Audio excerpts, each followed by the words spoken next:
Hello students.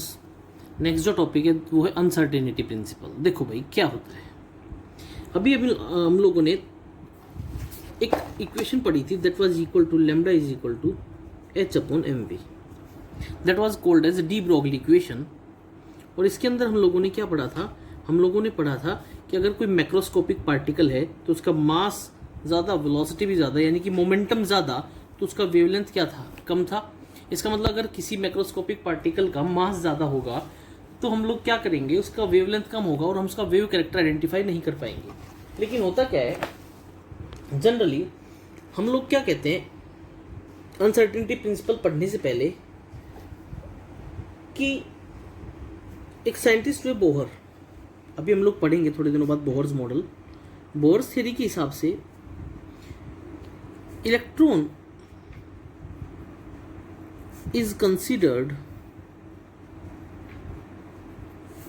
as material particle, ठीक है।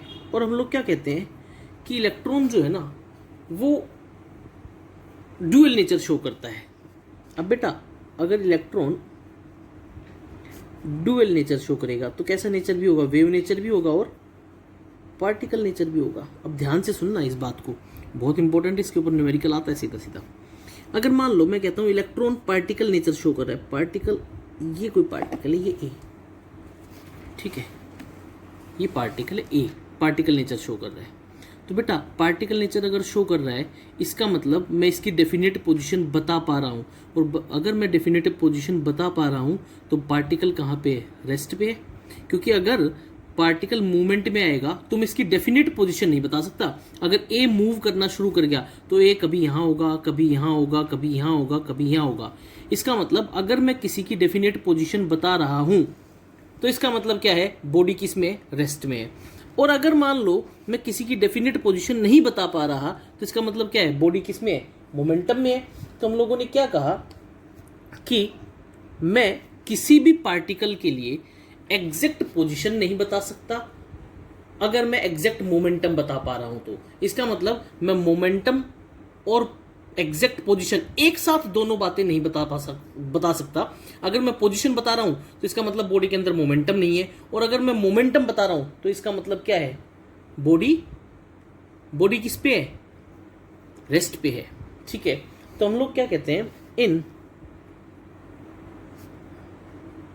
1927 Heisenberg, एक साइंटिस्ट हुए Heisenberg, gave a principle called as Heisenberg uncertainty principle।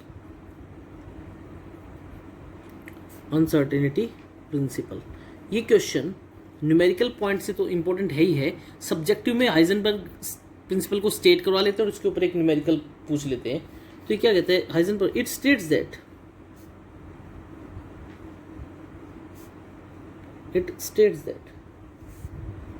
it is impossible to measure simultaneously the exact position and momentum of a body as small as electron. बोलो बेटा बात समझ में आई या नहीं आई? मैंने क्या बताया, मैंने अभी जो बताया वही तो लिखा है। Heisenberg principle states that it is impossible to measure simultaneously the exact position and momentum of a body as small as electron. क्योंकि अगर बॉडी का मैं मोमेंटम बता पा रहा हूं तो क्या नहीं बता सकता, एग्जैक्ट पोजीशन, और एग्जैक्ट पोजीशन बता रहा हूं तो वो क्या नहीं बता सकता, मोमेंटम, ठीक है। तो क्या होता है एग्जैक्ट पोजीशन को, एग्जैक्ट पोजीशन, अब बेटा हम लोग क्या कहते हैं, the uncertainty in position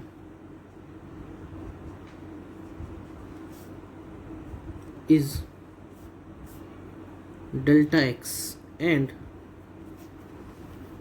momentum is delta P. और डेल्टा पी को मैं कैसे लिख सकता हूँ? मास कांस्टेंट रहता है, केवल किसके अंदर चेंज होगा? वेलोसिटी के अंदर। M delta V is given by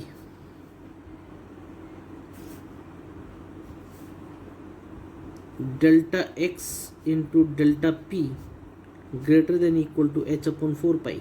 ये एक्सप्रेशन होता है किसके लिए? हाइजेनबर्ग अनसर्टेनिटी के लिए। क्या मैं इसको ऐसे लिख सकता हूँ? Delta X M delta V greater than equal to H upon 4 pi. ये जो साइन है, this sign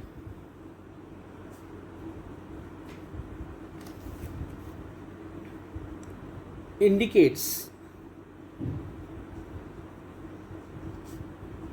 that product of delta x and delta p can be either greater or equal to H upon 4 पाई। बोलो बेटा, बात समझ में आई या नहीं आई? ठीक है। और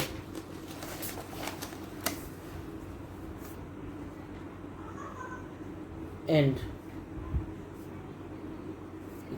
इससे आगे when delta X is equal to 0, अगर डेल्टा एक्स क्या है? 0, तो delta P is equal to infinity.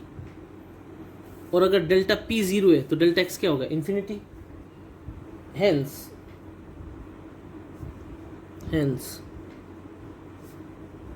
it indicates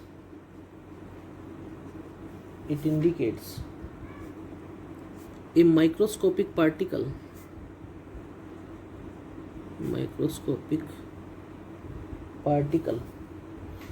cannot have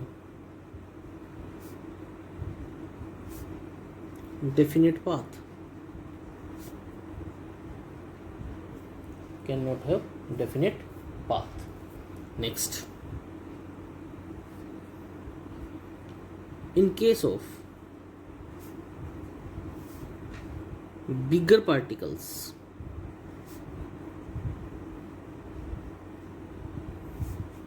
the value of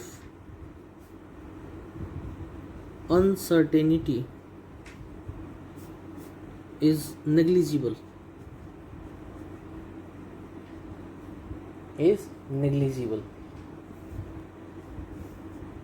देखो कैसे, मैं क्या कहता हूँ? Delta X into delta V greater than equal to H 4 pi M. बोलो होगा या नहीं होगा? ठीक है। अगर मान लो पार्टिकल मान लिया इलेक्ट्रॉन इज द पार्टिकल, तो हम लोग क्या कहेंगे? Delta X into delta V H upon 4 into 3.14 to 9.1 10⁻⁻31। ठीक है। एच क्या हो गया? 6.6 10⁻⁻34। अगर इनको CGS में लेते हैं तो ये इंटू 7 अर्ग में चेंज करेंगे इसको 10⁻3। तो जो तुम्हारे पास अप्रोक्सीमेट आएगा वो क्या आएगा? 0.57 अर्ग सेकेंड पर ग्राम। ठीक है। बोलो आएगा या नहीं आएगा? अब क्वेश्चन क्या आता है, ये याद रखना है, एक्सप्रेशन याद रहना चाहिए। अभी न्यूमेरिकल करेंगे जब सारा समझ में आएगा। 4 मैथमेटिकल एक्सप्रेशन, इसको कैसे लिख सकते हैं हम लोग? Delta x delta P is equal to H upon 4 pi. इसको ऐसा लिख देते हैं हम लोग। ठीक है। तो क्या मैं इसको ऐसे लिख सकता हूँ मैथमेटिकल एक्सप्रेशन में? यानी कि न्यूमेरिकल में तुम लोगों को ये वैल्यूज लिख करके करना है एच अपॉन 4 पाई। ये एक्सप्रेशन आ गया। This is called as Heisenberg uncertainty principle. बोलो बेटा बात समझ में आई या नहीं? ये एक्सप्रेशन आया। अब पहला एक केस करवा रहा हूं मैं, जो कि सीधा सीधा क्वेश्चन आता है। वो क्वेश्चन है ये, क्वेश्चन है ये। क्वेश्चन क्या है? Why an electron can not exist in nucleus. क्योंकि देखो, मैंने जब चैप्टर को शुरू करवाया तो हम लोगों ने क्या पढ़ा था कि भाई ये न्यूक्लियस था और ये बाहर क्या थे? शेल्स। ठीक है। और जिन ये शेल्स थे, एनर्जी लेवल्स थे, इसको के कहा था, एल कहा था, एम कहा था। अभी पढ़ेंगे सारा हम लोग। ठीक है। देखो, why N electron can not exist in nucleus. क्या होता है बेटा? न्यूक्लियस का, एटॉमिक न्यूक्लियस का जो डायमीटर होता है वो हम लोग एग्जैक्ट मानते हैं 10⁻⁻14 से लेकर के 10⁻⁻15 मीटर। ठीक है। अब बेटा इतना डायमीटर है, इसका मतलब इलेक्ट्रॉन अगर वेव नेचर भी शो करेगा तो केवल इसी एरिया के अंदर शो करेगा या नहीं शो करेगा। तो हम लोग क्या कहते हैं? If electron is to exist in nucleus,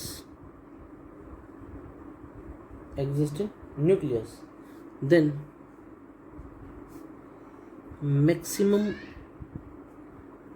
uncertainty would be 10⁻⁻14 to 10⁻⁻15 metre. बताओ अनसर्टेनिटी इतनी होगी या नहीं होगी? तो मैं क्या कहता हूँ? मैं कहता हूँ फॉर्मूला है delta X into delta V greater than equal to H upon 4 pi m। बोलो, ये एक्सप्रेशन होगा। अब देखो जी, डेल्टा वी किसके बराबर होगा? H upon 4 pi m delta x. लो जी, एच 6.6 10⁻⁻34 अपॉन 4 इंटू 3.14 मास इलेक्ट्रॉन है 10⁻⁻31 इंटू डेल्टा एक्स 10⁻⁻15। बोलो बेटा सबको बात समझ में आई या नहीं आई? अब जब इसको सॉल्व करोगे तो ये वैल्यू आएगी 5.7 इंटू 10⁻10 मीटर पर सेकेंड। अब बेटा वेलोसिटी कितनी ज़्यादा? क्योंकि अगर इलेक्ट्रॉन न्यूक्लियस के अंदर लाया करेगा तो उसकी वेलोसिटी कितनी होगी? 5.7 10⁻10 मीटर पर सेकेंड। जबकि लाइट की वेलोसिटी कितनी होती है? 3 इंटू 10⁸ मीटर पर सेकेंड। तो हम लोग क्या कहते हैं? The value of delta V is much higher than velocity of light,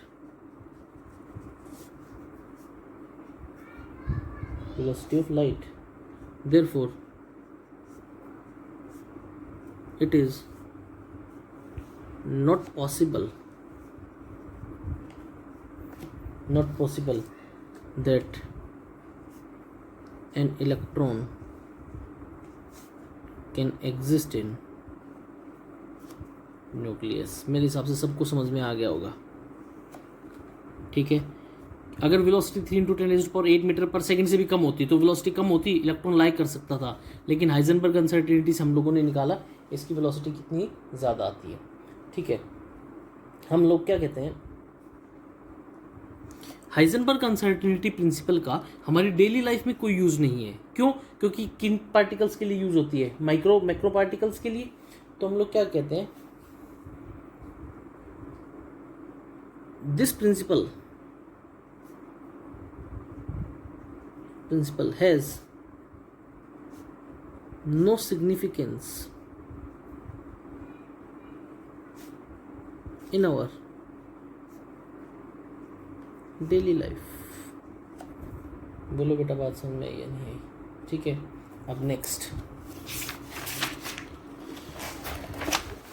लेकिन हाइजेनबर्ग अनसर्टेनिटी प्रिंसिपल का बोहर मॉडल ऑफ एटम के ऊपर इन्फ्लुएंस है, क्योंकि बोहर मॉडल ऑफ एटम क्या बताता है, मैं थोड़ा सा अभी डिस्कस कर रहा हूँ। कई साइंटिस्ट हुए, उन्होंने एटम का अलग अलग मॉडल दिया। जो मॉडल आज न्यूएस्ट मॉडल है, that model is called as Bohr's model. Bohr ने ये बात कही थी कि न्यूक्लियस जो होता है और उसके बाहर एक्स्ट्रा न्यूक्लियर पार्ट होता है। रदरफोर्ड स्कैटरिंग एक्सपेरिमेंट से एक्स्ट्रा न्यूक्लियर पार्ट का पता लगा था, जिस पार्ट में न्यूक्लियॉन्स रहते हैं, न्यूक्लियॉन्स, तो उसको हम लोगों ने न्यूक्लियस कहा था। और न्यूक्लियस के अलावा जो भी पार्ट बच गया था किसी एटम के अंदर, that was called as extra nuclear part. तो हम लोग क्या कहते हैं कि this principle has significance for Bohr's model। Bohr's model, ठीक है, because this model gave fixed position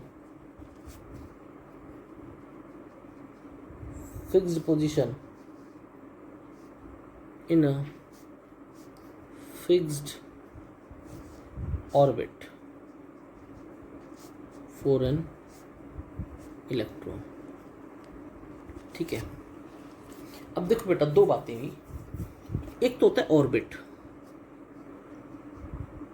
और बेटा एक अभी मैं पढ़ाऊंगा ऑर्बिटल। एक सेकंड में समझाता हूं, कभी नहीं भूलोगे। ऑर्बिट वो पाथ जिसके अंदर इलेक्ट्रॉन्स क्या करते हैं, रिवॉल्व करते हैं। ठीक है, यानी कि एक वेल डेफिनेट पाथ है। एक होता है ऑर्बिटल, क्योंकि बेटा मैंने इलेक्ट्रॉन का नेचर अगर मैं वेव नेचर मान लेता हूं, मान लो ये कोई स्पेस है जिसके अंदर इलेक्ट्रॉन है। ठीक है, वेव नेचर है तो कंटिन्यूसली मोमेंटम में होगा। तो अभी एक बार यहाँ होगा, एक बार यहाँ होगा, एक बार यहाँ होगा, एक बार यहाँ, एक बार यहाँ, एक बार यहाँ। मैं उसकी कोई डेफिनेट पोजीशन नहीं बता पा रहा, लेकिन मैंने एक डिफाइंड बाउंड्रीज कर दी कि इलेक्ट्रॉन इस बाउंड्री के अंदर कहीं ना कहीं है। इलेक्ट्रॉन यहाँ भी हो सकता है, यहाँ भी हो सकता है, यहाँ भी हो सकता है। इसका मतलब एक वेल डिफाइंड स्पेस जिसके अंदर probability of an electron is maximum. तो ऐसी स्पेस को क्या कहा जाता है, ऑर्बिटल। तो अब बेटा सबसे पहले हम लोग ऑर्बिटल और ऑर्बिटल में डिफरेंस करते हैं। पहला ऑर्बिट क्या कहते हैं हम लोग, it is well defined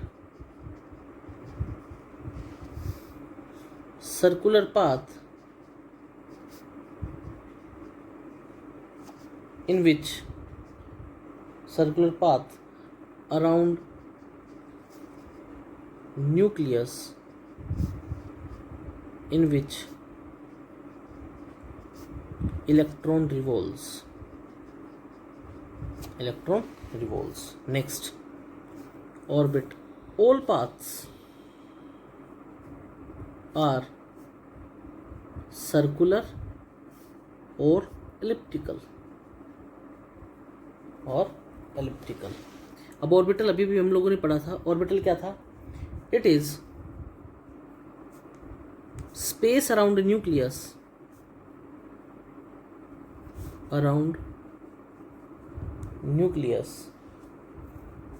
where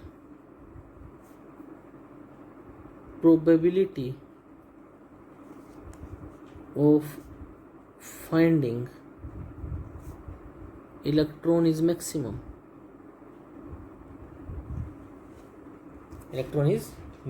next, अब बेटा हम लोगों ने इलेक्ट्रॉनिक कॉन्फ़िगरेशन लिखी थी, तुम छोटे थे तब, 1s 2s 3s। तो ये सारे ऑर्बिटल्स हैं। 1s एक ऑर्बिटल है, 2s एक ऑर्बिटल है। तो बताओ क्या 1s 2s ये हैं। एस होता है स्फेरिकल शेप में, P dumbbell shape, D double dumbbell shape. अभी पढ़ेंगे हम लोग आगे चल करके। तो हम लोग क्या कहते हैं कि orbitals have different shapes as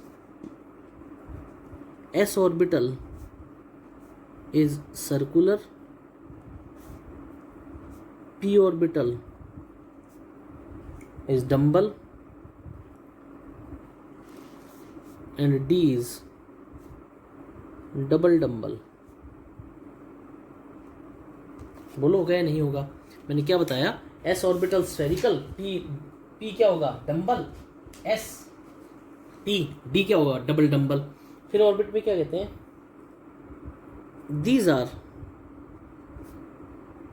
non directional.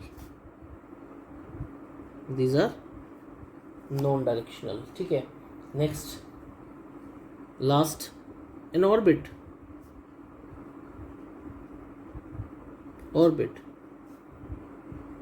can accommodate maximum of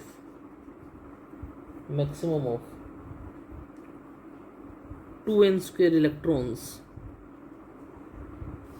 where n is principal quantum number. कल तक इंतजार कर लो, कल प्रिंसिपल क्वांटम नंबर समझ में आ जाएगा क्या है होता है. n is principal quantum number. ठीक है. Next, except s orbital all others are directional. केवल s स्फेरिकल है तो उसकी कोई डायरेक्शन नहीं होती. p की भी डायरेक्शन होती है. p में हम लोग 3 पढ़ेंगे, P X, P Y, P Z. d में D X Y, Y Z, Z X, D X square, Y square, D Z square. उनकी अलग अलग डायरेक्शंस होंगी. लास्ट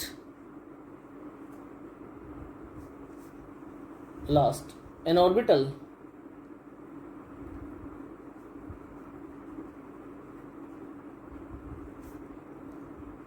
कैन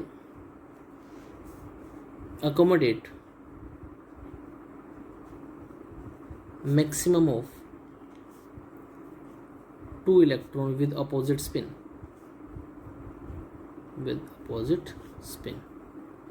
बोलो बेटा ये बात समझ में आई या नहीं आई? नेक्स्ट, ये था ऑर्बिट और ऑर्बिटल में डिफरेंस. अब करते हैं न्यूमेरिकल. देखो भाई, पहला numerical,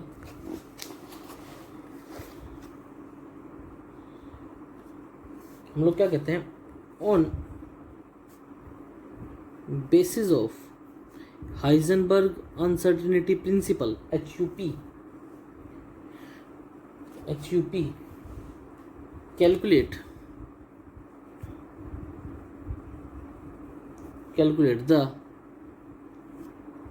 the uncertainty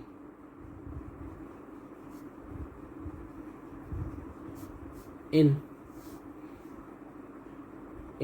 velocity of electron if uncertainty in position